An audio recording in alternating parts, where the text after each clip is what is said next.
তাকি জান্নাতে বসে পৌঁছে তার শেষ রাতে আল্লাহ তাআলা কাছে সওয়াব করবেন। এটিও বোঝা যায় যে জুমার দিনে যে সময় আল্লাহ তাআলা দোয়া কবুল করেন সেটা শেষ রাতে হওয়ার বেশি সম্ভাবনা।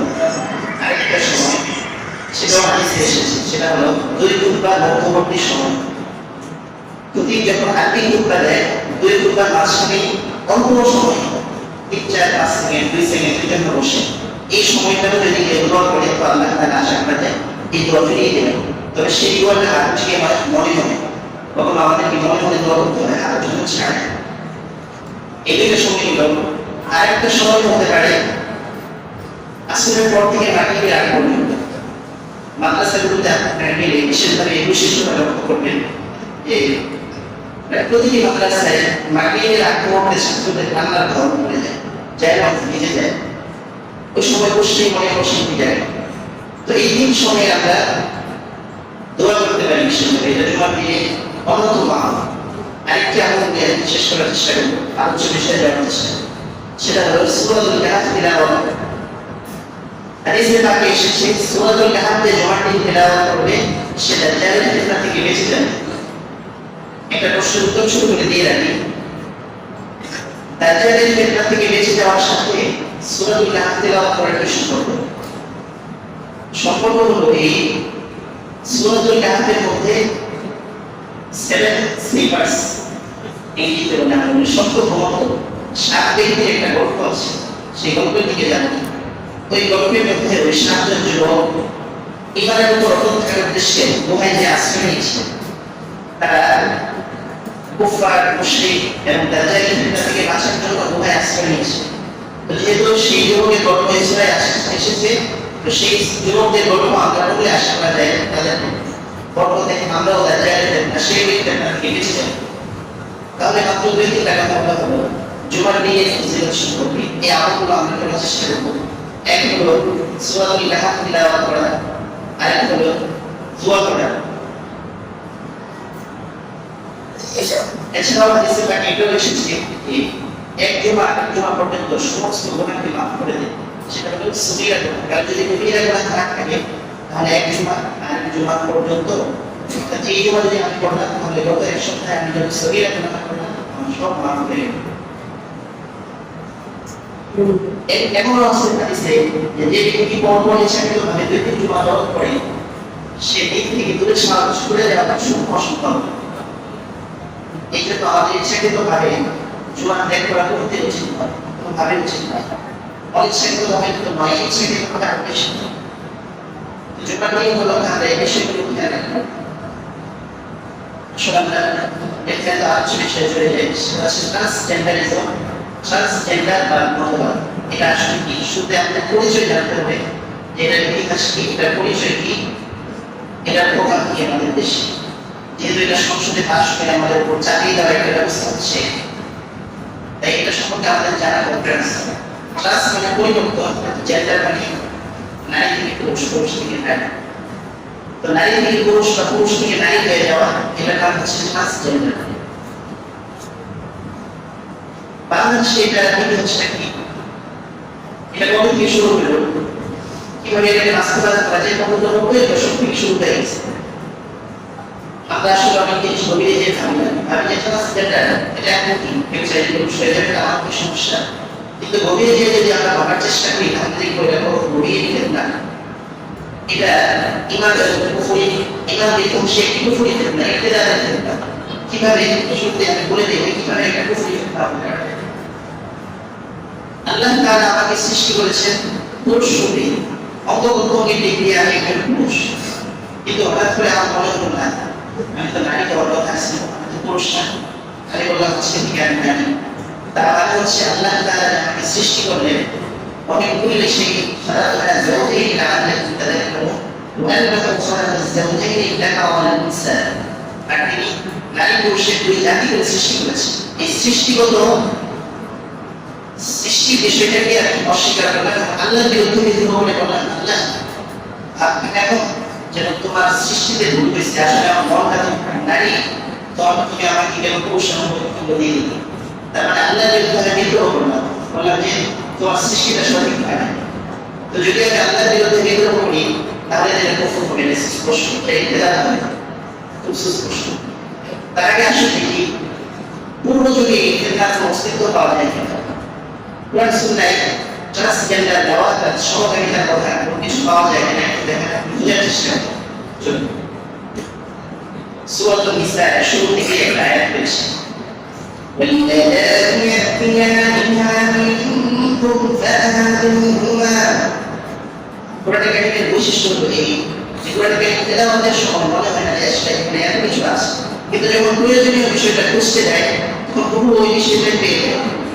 কোরআন কারীম তো আমি 10-15 বছর ধরে তেলাওয়াত করি, কিন্তু এই বিষয়টা আমার চোখে সবেমাত্র ধরা পড়েছে কিছুদিন ধরে যে আল্লাহ তাআলা ট্রান্সজেন্ডার সমকামিতার কথা কোরআন কারীম এইভাবে স্পষ্ট করে বলে দিয়েছে, واللذان দুইজন পুরুষ ইয়াতিয়ানিহা মিনকুম, তোমাদের মধ্যে যারা দুজন পুরুষ অনুগামী হয় একত্রে মিলিত হয় ফাআযুহুমা, তাদেরকে তোমরা শাস্তি দাও। স্বাভাবিকভাবে বললে ধরা পড়বে না চোখের মধ্যে। আর লূত আলাইহিস সালামের গল্প আমাদেরকে আলাদা জানা আছে, আসুন সেই গল্পটা একটু দেখে আসি। আল্লাহ তাআলা কোরআনে কি বলছেন, فجعلنا عاليها سافلها وأمطرنا عليها عليهم حجارة من سجيل। এখানে আল্লাহ তাআলা লূত আলাইহিস সালামের সম্প্রদায়ের উপর কি শাস্তি পেয়েছিলেন সেটা কথা বলেন। আর শাস্তিটা কেন এসেছিল সেটা আগে একটু বুঝতে হবে। শাস্তিটা এসেছিল লূত আলাইহিস সালামের জাতি হচ্ছে সর্বপ্রথম জাতি যারা এই ট্রান্সজেন্ডার এই নওয়াজা এই সমকামিতায় সর্বপ্রথম লিপ্ত হয়েছে, পুরুষে পুরুষে নারীতে নারীতে। আরেকটা পয়েন্ট এখানে আমার উল্লেখ করতে মনে চাই, হলো কোরআন সুন্নাহ থেকে বোঝা যায় ট্রান্সজেন্ডার মতবাদের প্রতি বিশ্বাসটা পুরুষরা বিশেষ না। কারণ আল্লাহ তাআলা যখন বলেছেন নারীদের কথা বাদ দিয়ে পুরুষদের কথা বলেছেন, এখানে এই যে নারীদের মধ্যে এই স্বভাবটা নাই, পুরুষদেরকে শ্রেষ্ঠত্ব দিয়ে গিয়ে নারীদেরকে তাদের অন্তর্ভুক্ত করে বলেছেন, কিন্তু মূলত পুরুষের শব্দ ব্যবহার করে বলেছেন واللذان, যেই দুই পুরুষ একত্রে মিলিত হয়। তার মানে এই ক্ষেত্রে বাস্তবায়নের জন্য পুরুষরা অগ্রগামী হয়। এজন্য বেশিরভাগ সময় আপনারা মিডিয়াতে যেখানে দেখবেন যে ট্রান্সজেন্ডার পুরুষ থেকে নারী হয়েছে, নারী থেকে পুরুষ হয়েছে, একটা একটু কম করলাম, এটা থেকে আমরা একটা ইট পেলাম। তো তাদের জাতির উপর এরপরে আল্লাহ তাআলা কি শাস্তি পাঠিয়েছিলেন সেগুলো আল্লাহ তাআলা বলছেন কত ভয়াবহ শাস্তি। একটা আয়াতের মধ্যে আল্লাহ তাআলা সুন্দরভাবে একটা ব্যাপক কথা বলেছেন যে কি ভয়াবহ শাস্তি আল্লাহ ধ্বংস করেছিলেন। فجعلنا عاليها سافلها, বাংলাতে আগে বুঝিনি আমরা এই শাস্তিটা কেমন ছিল। জিবরিল আমিন এসে কওমে সালুহ লূত আলাইহিস সালামের জাতি যেখানে বসবাস করত, ইসরাইল এবং জর্ডানের সীমান্তে একটা নদী, সেই তার ধারে বসবাস করত। তো সেই জনপদটাকে জিবরিল আমিন তার একটা ডানা দিয়ে উপরে ওঠেন, 600 ডানার মধ্যে একটা ডানা দিয়ে উপরে ওঠেন। তার সে এমন এসেছে যে তারা উপরে ফেরেশতাদের কথা শুনতে পেয়েছেন, এতটা উপরে ওঠেন। কিছু 500 বছরের আমরা ওখানে আকাশে যাওয়ার কল্পনাও করতে পারি, শাস্তি হিসেবে এত উপরে ওঠে। আমরা যেতে পারি যে এত শাস্তি কি হইল, এটা যে শাস্তি এটা বোঝার জন্য একটু কল্পনা করতে পারেন যে মেলার মধ্যে আমরা নৌকায় উঠি, এটা মেশিনের মাধ্যমে এরকম ফেলে দিলে তখন উপরে উঠে মনে হয় যে জানলা বের হয়ে যাচ্ছে, নিচে নামলে মনে হয় একটু পড়ে গেলাম। তাই এত উপরে উঠে শিখে তাদের জন্য ওঠানোর পরে উঠে গেছে উপরে গিয়ে উল্টানোর পরে আমরা জোরে সেই জায়গাটাতে উঠে পড়ছি। শুধু এতটুকু হইলেও শুধু আল্লাহ তাআলা খুব এখনো মিটে নেয়। তারপরে আল্লাহ তাআলা বলতেছেন وَأَمْطَرْنَا عَلَيْهِمْ حِجَارَةً مِّن سِجِّيلٍ, উল্টা করে নিক্ষেপ করার পরেও তাদের উপর আমি পাথরের বৃষ্টি বর্ষণ করলাম। উল্টা কাজ যারা করে তাদেরকে আল্লাহ তাআলা উল্টা ফেলে দেন, উল্টা ফেলে দেওয়ার পরে তাদের উপর পাথরের বৃষ্টি বর্ষণ করলেন। এই জন্য ডেক্সিনি আপনারা যারা পড়াশোনা করেছেন, ভূতত্ত্ববিদরা বলেছে পৃথিবীর সবচেয়ে নিম্ন ভূমি হচ্ছে এখন সেই জায়গাটা ডেক্সিনি, এটা জর্ডানে রয়েছে। মৃত সাগর, মৃত সাগর কেন? সেখানে কোনো মানুষ ডুবে না, মানে তার স্বাভাবিক যে বৈশিষ্ট্য তার থেকে সে মৃত্যুবরণ করেছে। এখন সেখানে পাপের আড্ডা খানা, সেখানে সবাই যে আনন্দ ফুর্তি করার জন্য। কিন্তু কোনো মুসলিমের যদি একটা স্মরণ থাকে যে এটা সমকামিতা নেওয়াটা ট্রান্সজেন্ডারের শাস্তি স্বরূপ এসেছিল, তাহলে সেখানে খুব সতর্কতার সাথে যাওয়া উচিত এবং সেটাকে উপভোগ না করা উচিত। সেটার পানি আসলে এই ঘন লবণাক্ত যে সেখানে মাছ বসবাস করতে পারে কোনো মানুষ ডুবে যায়। আল্লাহ তাআলা এই ঘটনা থেকে আমাদেরকে শিক্ষা নেওয়ার তৌফিক দান করুন। এগুলো পূর্ববর্তী জাতির ট্রান্সজেন্ডারের ইতিহাস। আর এই জাতির ট্রান্সজেন্ডারের ইতিহাস কবে থেকে শুরু হলো? বাংলাদেশে 90-এর দশক থেকে শুরু হয়েছে।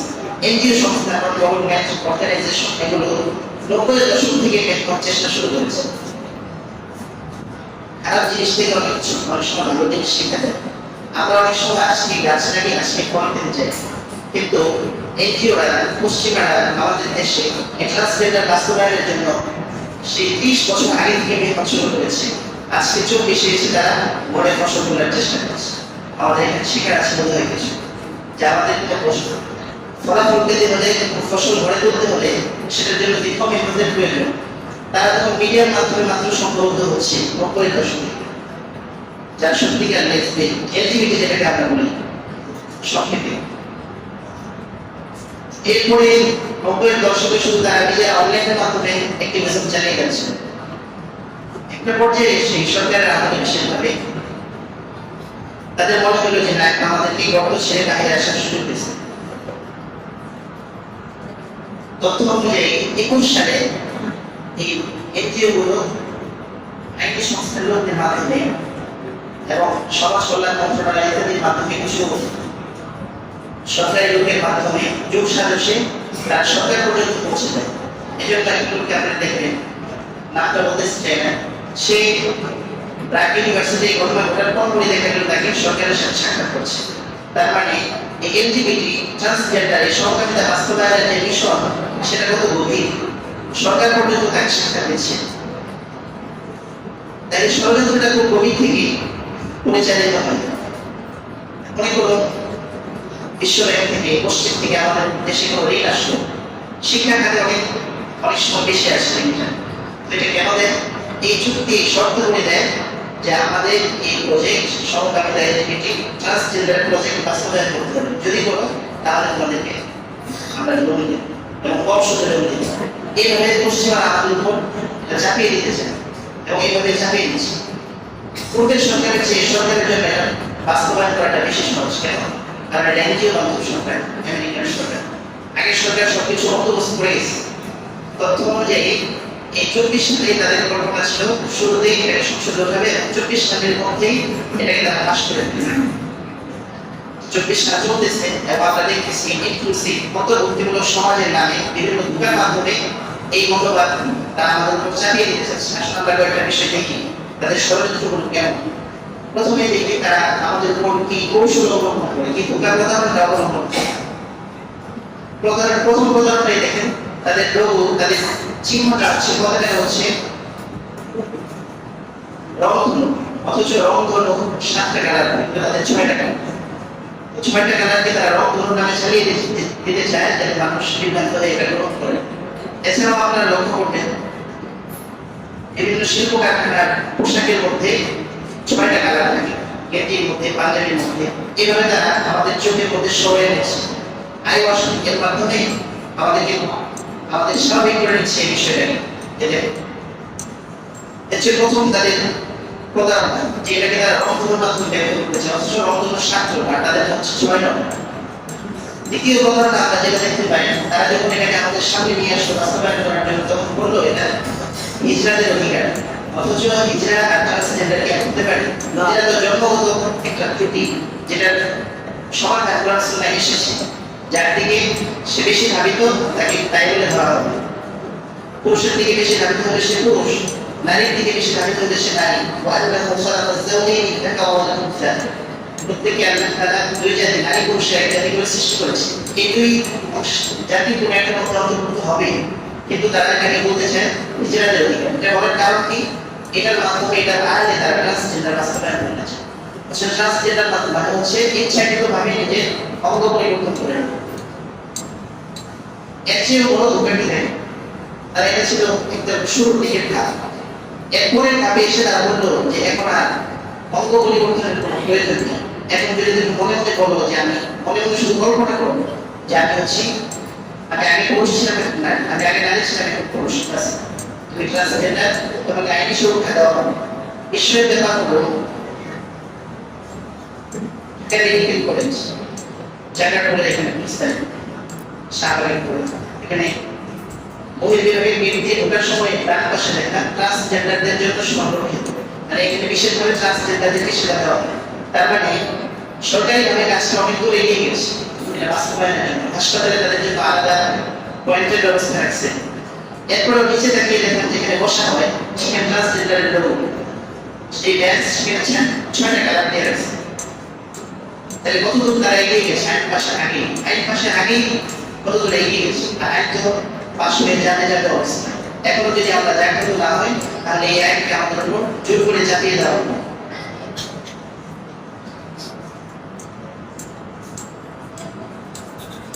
তো একটা সময় পর্যন্ত ছিল যেটা হরমোন থেরাপি অথবা সার্জারির মাধ্যমে পরিবর্তনের মাধ্যমে তারা ট্রান্সজেন্ডার হতো, কিন্তু এই পর্যায়ে তারা বলছে যে না, শুধু মনের পরিবর্তনই যথেষ্ট।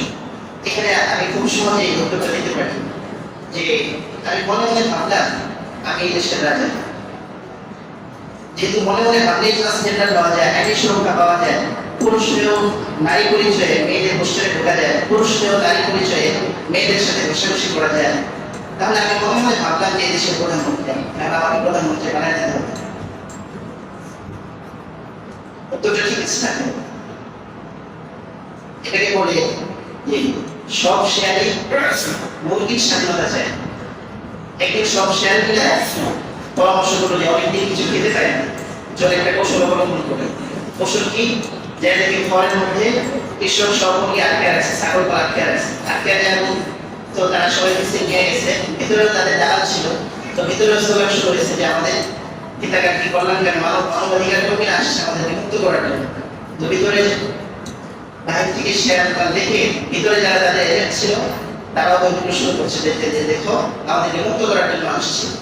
তো মুরগিরা তাদের কথায় বিভ্রান্ত হয়ে একটা আন্দোলন শুরু করছে যে আমাদেরকে ঘর থেকে মুক্তি দিতে হবে, আমরা শেয়ারের সাথে মিশে একত্রে বসবাস করবো, একসাথে আমরা অফিস করবো, একসাথে আড্ডা দিব, একসাথে পড়াশোনা করবো, একসাথে খাবো দাবো, একসাথে ঘুরবো, একসাথে আলাপ করবো, ফ্রি মিক্সিং। তো এটাকে বলে সব শেয়ার মুরগির স্বাধীনতা চায়।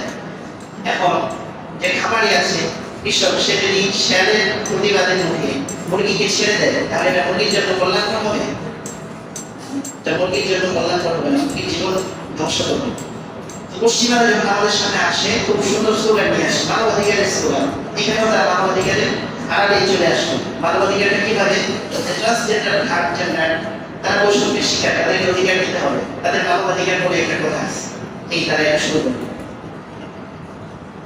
তাদের শাস্তিটা কি? সর্বশেষ আমি আগে বলতে শাস্তি কি? এই ট্রান্সজেন্ডার যদি আমাদের দেশে বাস্তবায়ন হয়ে যায় তাহলে সমস্যাটা কি হবে? একটা সমস্যা নিয়ে আমরা সংক্ষিপ্তভাবে দেখার চেষ্টা করি। একজন পুরুষ হঠাৎ করে এসে নারী হয়ে গেছে, তো তার বিরাজটা কিভাবে বর্তিত হবে বলুন? সে পুরুষ নাকি নারী? এখন যদি তাকে নারী হিসেবে বিরাজ পেতে চাই, মায়ের চেয়ে অর্ধেক পাবে নারী, তাহলে সে বলবে না এখন আমি ট্রান্সজেন্ডার না, আমার পরিপূর্ণ অধিকার ছিল। তাহলে এটা একটা ধোঁকা প্রতারণা। তারাও সময় মতো আবার সব কিছু বোঝে। আচ্ছা, ঘরের মধ্যে যদি আমাদের এই ঘটনা চলে আসে, মনে করুন আমার বিবি সে একদিন হঠাৎ করে মনে করলো, মনে মনে ভাবলো আরে আমি তো এই পুরুষ, ভুলে আমার অঙ্গপ্রত্যঙ্গ আল্লাহ তাআলা ভুলে দিয়েছে, আসলে কেন আমি পুরুষ? তাহলে বলুন তো আমার সন্তান মারা গেছে, আমার সংসার সন্তানকে এই যে মুসলিমদের সংসার বিনষ্ট করার জন্য চক্রান্ত ষড়যন্ত্রের মুসলিম পরিচালিত হচ্ছে, এটা যদি আমরা এখন না বুঝি, বর্ষরিক আলোচনার মধ্যে না আনি, যখন বাস্তবায়ন হয়ে যাবে তখন তো এটা প্রতিরোধ করাটা কঠিন হবে। বাজারে মুখ যখন ছুটে যায় তখন সেটাকে বাধা দেওয়া খুব বেশি কঠিন হয়। আগে যদি এটাকে বাধা দিয়ে রাখা যায় তাহলে সহজ। এখনো বাস্তবায়ন হয় না, আইনি সুরক্ষা এখনো পায় না।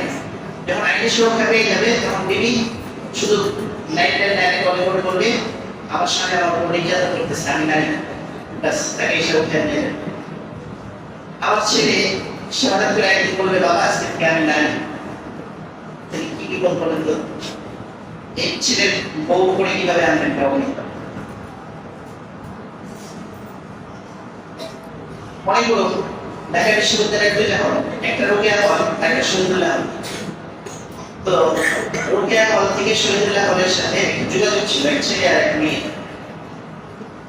শহীদুল্লাহ হল থেকে ছেলেটা একদিন ভাবলো যে এইভাবে মাঝে মাঝে সাক্ষাৎ আর সহ্য হয়, এখন থেকে সরাসরি তার সঙ্গে থাকতে হবে। সে শুধু আইন আদালতের দ্বারস্থ হয়ে পুলিশের কাছে এতটুকু বলবে, আজকে থেকে আমি ট্রান্স নারী, আমি আগে পুরুষ ছিলাম, এখন আমি মনে মনে নারী হয়ে গেছি। বাস সেই লোকে আমার উঠে যাবে এবং আমার মা তার জীবনের শেখানো।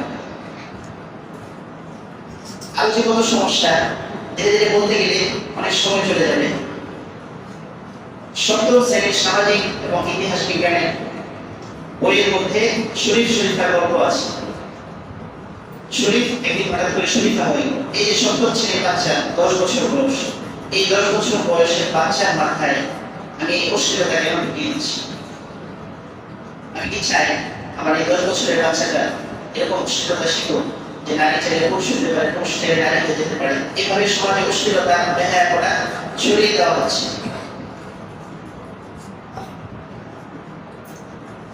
আচ্ছা, আমরা দেখি যে কওমি লুতের মধ্যে যে ফিতনা ছিল, আমরা যে ট্রান্সজেন্ডার মতবাদ নিয়ে আসলাম, যেটা আমাদের উপর চাপিয়ে দেওয়ার প্রচেষ্টা চলছে, দুইটার মধ্যে একটু তুলনা করি। সেটা শুরু ছিল তারা কওমি লুতের জাতিরা কিন্তু এটা দাবি করে নাই যে আমরা ট্রান্সজেন্ডার, আমরা মনে মনে নাই। তারা এই দাবির উপর অটল ছিল আমরা পুরুষ, আমরা সরাসরি পুরুষের উপর বহন করবো, এই দাবি তাদের ঠিক ছিল। কিন্তু আমরা এক ধাপে গিয়ে বললাম যে আমরা পুরুষ, আমরা সরাসরি নারী। মানে তারা নাস্তিক হয় না, মোরতাদ হয় না, কাফের হয় না, তারা শুধু গুনাহ করছে। আর গুনাহ করার কারণে কত ভয়াবহ শাস্তি আসছে। আর আমরা গুনাহ করতে যে সরাসরি আল্লাহর বিরুদ্ধে অবস্থান নিলাম, বললাম যে আমি পুরুষ, আমি নারী হয়ে গেলাম, তাহলে তাদের থেকে একটা এগিয়ে গেলাম না? আমরা সরাসরি আল্লাহর বিরুদ্ধে বিদ্রোহ ঘোষণা করে বললাম যে তোমার সৃষ্টিটা ভুল ছিল না, আসলে আমি নারী হওয়ার কথা ছিল, তুমি আমাকে ভুলে পুরুষ সৃষ্টি করে ফেলেছো। তাই আমি আল্লাহর বিরুদ্ধে অবস্থান নেওয়ার কারণে, কোরআনে 200 আয়াত, অসংখ্য হাদিসের বিরুদ্ধে অবস্থান নেওয়ার কারণে আমার ঈমান চলে গেছে। এরকম একটা অবস্থা। আর এটার বিরুদ্ধে যদি আমরা কথা না বলি, এই ব্যাপারে যদি জনসমাজকে আমরা সতর্ক না করি, তাহলে আমাদের ঘর থেকে এক সন্ত্রাস জেন্ডার নারী পুরুষ বেরিয়ে আসবে। আরো বহু সমস্যা আছে, কয়টা বলবো? মনে করো এক রোগী ইন্টারভিউ দিতে আসছে, সে বয়ান করতেছে, বয়ানের সময় হঠাৎ করে দেখেন তার মাথায় চুল। কি ব্যাপার, আপনি এখানে কেন? না, আমি ট্রান্স নারী। সে ট্রান্স নারী, আগে পুরুষ, মানে ট্রান্স পুরুষ, আগে নারী ছিল, সে এখন পুরুষ হয়ে গেছে। এই জন্য সে পুরুষ হিসেবে ইন্টারভিউ দিতে আসছে। বুঝুন, সবার হচ্ছে গভীরতা কত কঠিন।